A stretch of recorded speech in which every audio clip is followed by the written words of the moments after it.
Let's kick it off. Sure. Just want to welcome you guys to New York Liberty Fan TV in collaboration with Her Hoop Stats today with Alford Corriette of Her Hoop Stats. We just want to discuss the post-game report of today's New York Liberty victory. The New York Liberty win 92-78 and defeat the Las Vegas Aces. It was a special day, championship ring day, Sure. championship ceremony. And usually we see teams celebrate, get the banner, get the trophy, and kind of don't have the they don't have the juice to really like push through with all of the emotions and everything. Mm-hmm. So clap it up for the Liberty for what they were able to do today. And again, I just want to introduce Alford Corriette. I know a lot of Liberty fans know Alford for the work that he does on not only on Her Hoop Stats, but X, international play, amazing scouting report, but just amazing content for New York Liberty. So, Al, take it away, man. I mean, today was a good game for New York Liberty all around. I mean, there were some points where Vegas, started to come back, and you could see New York get a little bit stagnant. But I think just to see the pace at which they played, to see Natasha Cloud really push the offense. I mean, what a way to start your New York Liberty career: 22 points, 6 rebounds, 9 assists. 3 steals and 2 blocks. Natasha Cloud was everywhere. So I think, for her to really set the tone and show that she really is that dog that she says she is, you can really see that New York has found that extra gear. And you talked about, the emotions of, sometimes with the ring-nice teams kind of falter because the emotions of reliving that past championships get to them.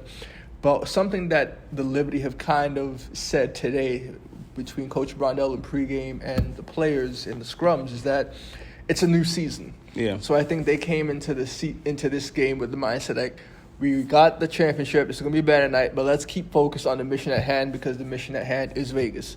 And this is not just any Vegas team. This is a Vegas team that's retooled, that's added one of the most dynamic scorers we've seen in the league in Drew Lloyd. Yes. Plus have added players like Dana Evans, like Tiffany Mitchell. So the New York Liberty really said, nope, we are going to show why we're the champions, and we're not just going to take it for granted. And I think they really showed what they're about. They absolutely show what they're about. And you mentioned something. You mentioned a person's name, Drew Lloyd, a new addition to the Las Vegas Aces, and I want to point out Sabrina Ionescu. Sabrina Ionescu scored 8 points. She was a +7 from the field. She only shot 3 of 12. But a lot of people, need to realize that Sabrina's assignment tonight, defensive assignment, was on Jewel Lloyd. Yes. And if you look at Jewel Lloyd's numbers tonight, she was held to 5 points, 2 of 10 from the field, a -19 on the floor. That's not the greatest start, to as a new addition of a team. So definitely have to credit Sabrina for what she was able to do on the defensive end tonight. Chase Jewel Lloyd around, and also, add in 7 rebounds and 4 assists with that. I think that also shows the progression of what Sabrina's been working on in the offseason when you talk about someone who's, trying to be more intentional on the defensive end.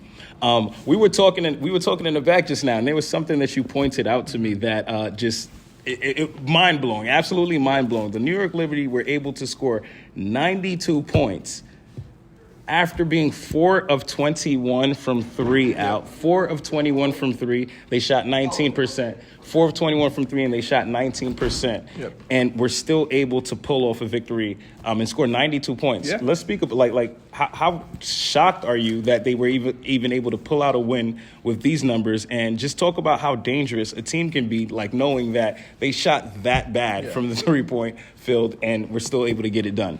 Indeed, I'm shocked by this because typically we've seen the 3-point shot be one of New York's main weapons offensively. When the 3-pointers are rolling, it allows them to open up so much things offensively. And when we've seen before is sometimes when the threes aren't falling, the offense can get a little bit stagnant. It's not as flowing. Things aren't really moving the ball. Sometimes sticking, just trying to figure things out. But to see the free-flowing pace at which they played, and to have 27 assists, sharing the ball. Natasha Cloud, 9 assists. Jonquel Jones, your center, is having 6 assists. 4 assists away from a triple-double. Sabrina having assists. Everyone else getting an assist here or there. I think it shows how dangerous this Liberty team can be. Absolutely. We're talking about a game where Leonie Fiebich, who almost seems automatic from 3 sometimes, didn't even hit a 3 today. Wow.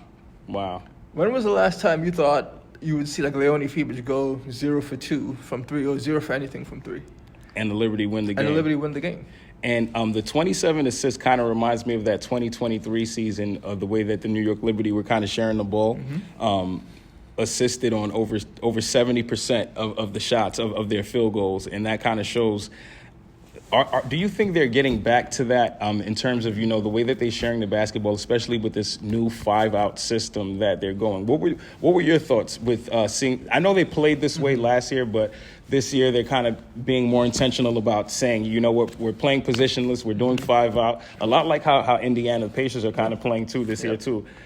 Seeing that and seeing how intentional they are about it, just speak about how you think they've grown from 2024 to now. Yeah, so I think they have that familiarity with each other. I think that's an important thing to note because Brianna Stewart, Jonquel Jones, Sabrina Ionescu, they've been here since 2023. So they've had multiple years, multiple possessions over the years of understanding each other's sweet spots, understanding what to do in screen situations, which a lot of the 5-out entails, especially screens on the perimeter and whatnot.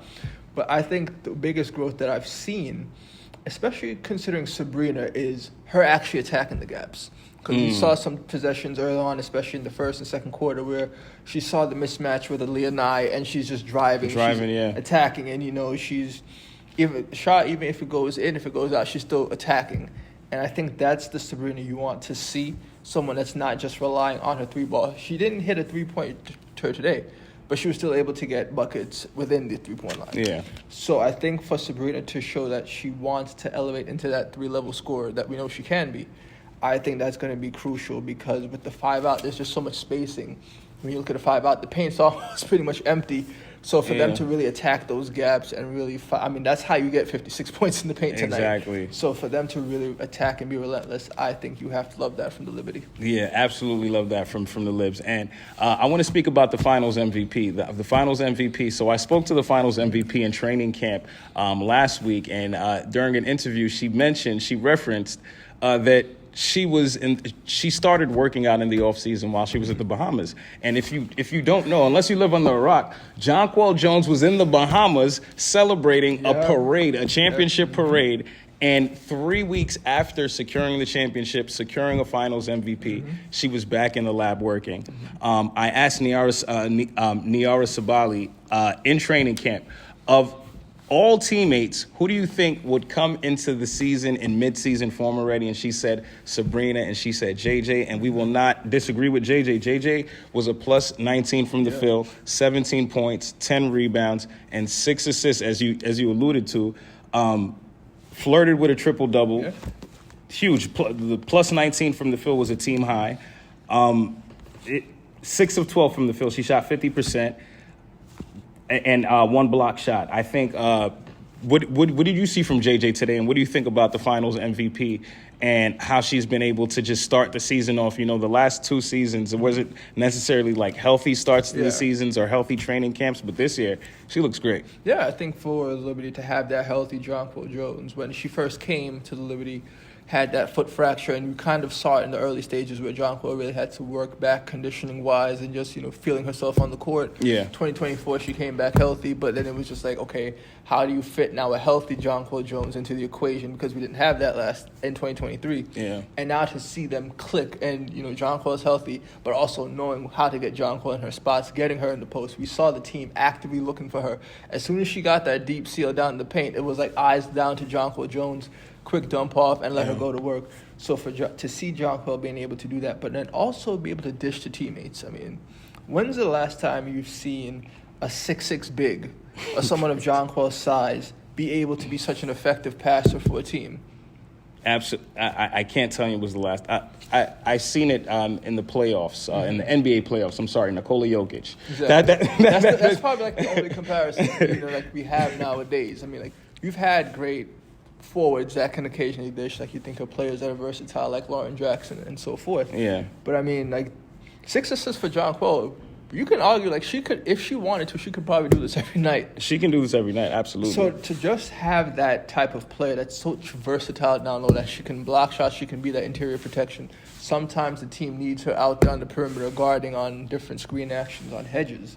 But then to be able to post up, to be able to shoot the ball, it's like, what else can Jonquel do? It's always like we're figuring something new. Jonquel. I mean, what's next? Is Jonquel going to play point guard? Liberty now at this point, bringing the ball up. Look, so with this question, with the way that the New York Liberty are playing basketball, and I know this question is going to grind a lot of people's gears a little bit, but do you think that Jonquel Jones can get back to regular season MVP playing this style of basketball and with this kind of production? Because when you're talking about somebody who's averaging a double-double, but also somebody at that size, averaging 5 assists plus, making teammates around them better.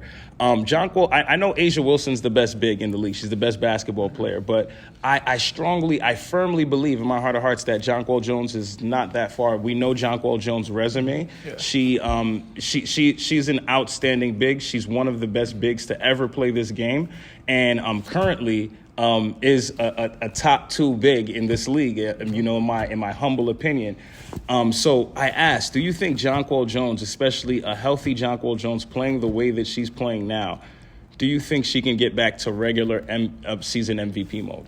That's a very good question you bring up, Kenny. And I think if she can continue to have these types of production, 17, 10, 18, 10, 20, and 10 with like 5 assists, I think you have to put it into that conversation because, again, if the Liberty are able to continue to string out these wins, to continue to look dominant, you're going to have to give someone who's giving you that type of production credit. Now, I understand with the way this makeup of the team is, you don't necessarily need someone to score 30 and 10 every night. You don't necessarily need someone scoring 29 and 10 every night.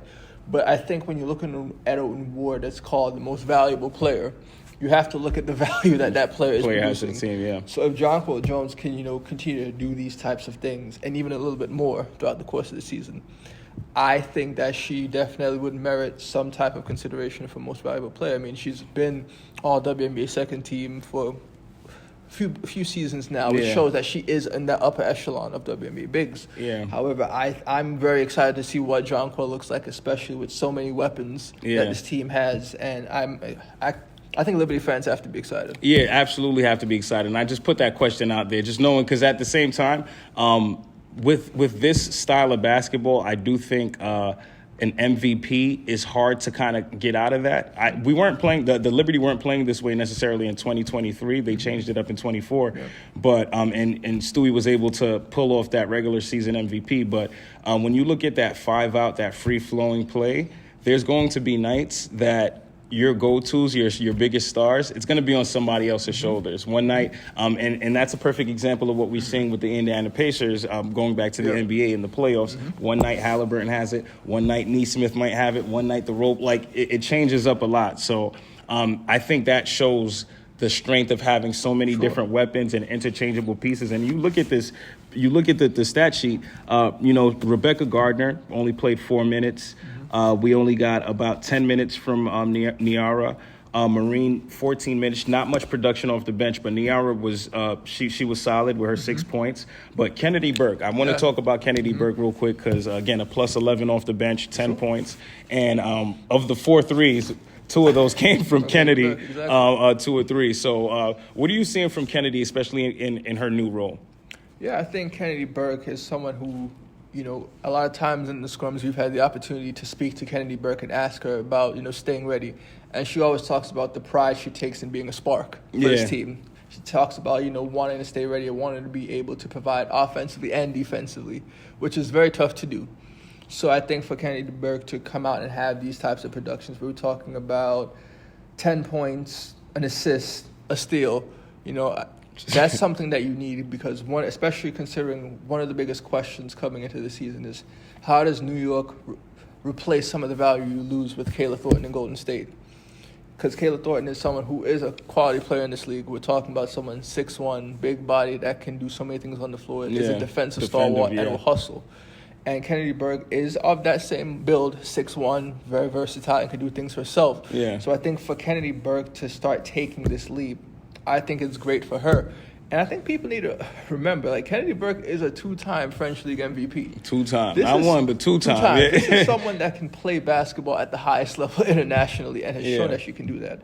So, to have her be able to bring some of that now to the Liberty and have that opportunity, you definitely have to love it. Yeah, I absolutely love it. I mentioned this to her in the scrum because, again, her story last year was just, it was such a huge story for me because of what she left behind, especially having the MVP season in the French League and, just playing the best basketball that she played. And that's kind of what helped get her noticed. And I love how her and Jonathan Kolb were kind of able to, establish that relationship, build trust with each other. And it paid off for her. And now we're at the home opener, the season opener. Kennedy's embracing the moment. She's getting her ring. Her parents are in the stands. And she comes out and she provides quality minutes off the bench. She played the most minutes off the bench against your rival. I think you can't write better stories than that. So definitely want to shout out Kennedy Burke. Sure. Before we go, is there anything that you want to highlight, anything that stood out to you that, you want to discuss before we get off? Yes, so I think Natasha Cloud's stat line, 22 points, 6 rebounds, 9 assists, 3 steals, 2 blocks. The first time in Liberty franchise history. First time. That a player has ever had that type of stat line in any game, regular season or playoffs. So for Natasha Cloud, in her first ever Liberty game, with lofty expectations. Wow. To come out and do that, I think is magnificent. Wow. Natasha Cloud. Wow. I mean, Natasha Cloud looked like she fit, this atmosphere. I mean, seamlessly. Especially in the fourth quarter when she got the layup and, the momentum started shifting. Yeah. And then when she got that and one after that, and it seemed like Barclays Center just unglued because, that energy, that emotion for Natasha Cloud. I think this is going to be a very fun season, and to see how Natasha Cloud follows this up. Oh, yeah, and the energy was palpable, just to see the way, and obviously she got a chance to speak with Tina Savasio just to watch the way that the Barclays Center crowd embrace Natasha Cloud, and she embraces it right back. It's seamless, it's flawless, but again, gotta shout out T Cloud for that production in her Liberty debut. 22 points, 2 block shots, 3 steals, 9 assists, 6 rebounds. I think that's huge. That's huge. And a +9 from the field. You can't ask for a better production than that. So shout out to Tosh for that. Brianna Stewart. I think that's something that we have to speak about because we cannot go without speaking about Brianna. Brianna Stewart had 25 points, 8 rebounds, a block shot. She what else do we have here? 3 assists. 10 for 14 from the 10 for 14 from the field. What surgery are we even talking about here? Stewie has had one of the most not so off seasons. And when I say that, she's unrivaled basketball. Yep. Right after unrivaled basketball, she's doing the camp, the Stewie 30 camp. She is. After the Stewie camp, we're locked back into training camp. We get surgery, and then we're back into training camp. She plays a preseason game, which was a shock to me. I didn't think I'd see Stewie in one preseason game. But I'm sorry, I cannot forget, Stewie was at the Met Gala, crushed the Met Gala, and was at practice the day after the Met Gala. I asked JJ about that. JJ made it home before Stewie and was still like, nah, I'm not doing it. After that night, I'm not doing it. But Stewie did all of that production, and she comes out here tonight, and she's able to produce 25 points. She was a +8 from the field. We know what she does on both sides of the ball. How impressed are you with what you've seen from Stewie this first game?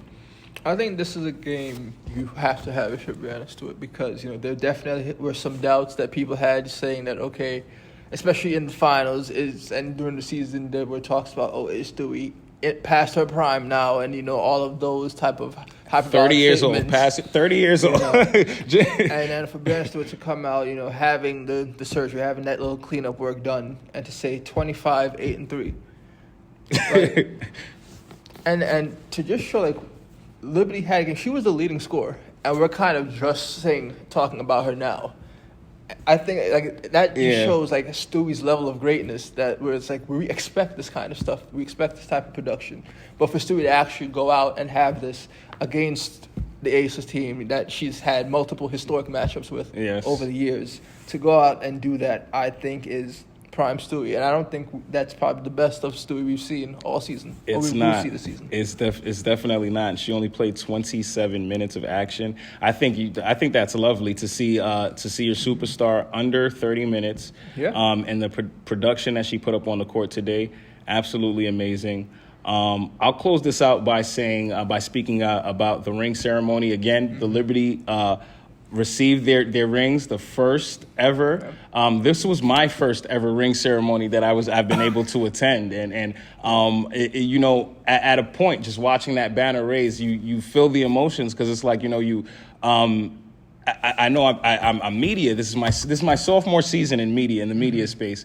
But I start as a fan. Like, I'm a New York Liberty fan, and to experience that firsthand, that was amazing. You can't write a story like this, and it still kind of feels unreal. But like Sabrina said, run it back. We want to do it again. We absolutely want to do it again. For you, what was your favorite part of the ring ceremony today? Well, I think just my favorite part is seeing that banner go up, because it's been 50 plus years since New York basketball in general has had a champion.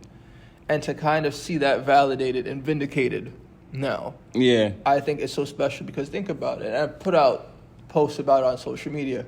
There's an entire generation of basketball fans in New York that have never, ever seen a banner go up in their lifetime. Yeah. Today, they had their chance to see that. And now they know like what it's like to see a banner go up and to have pride in a team in your city. Exactly. So I think just to be able to see that like tangibly go up, I think that's the best part of it. It definitely is, and I know the teams are kind of separated, but being a New Yorker, I'm a Liberty fan by way of Knicks, all right? And for the Knicks to clinch yesterday, the city's hot. So here's what I'll tell Liberty fans, and here's what I'll tell Knicks fans and fans of basketball of the city. Do not forget that the New York Liberty are still the reigning champions of New York City. The New York Liberty are the reigning champions of New York City. I love the Knicks. I love my Knicks, but you still got 8 more to go. You still have a lot of work to do, and we're rooting for you guys. We're rooting for you guys, but we're asking the fans to remember what the New York Liberty did for all fans of basketball in the 2024 regular season, and to see the foundation all laid out, and to see where it's gotten us today, to see the banner raised, to see the rings, them receive their rings. I'm definitely ordering a custom ring too. I'll tell you that. I'll tell you that now, Al. I have to. But it's just amazing. So I want to congratulate the New York Liberty organization and everything that they've been able to do, and, you know, definitely wishing you guys the best for this upcoming championship run. This is all we got today for this post game report. Al, I appreciate you as always. Thank you for hopping on the show and always providing your insight and dropping your gems. This is NYLFTV. It's your boy Kenny. That's my guy Al. Peace out. Yeah, he's good.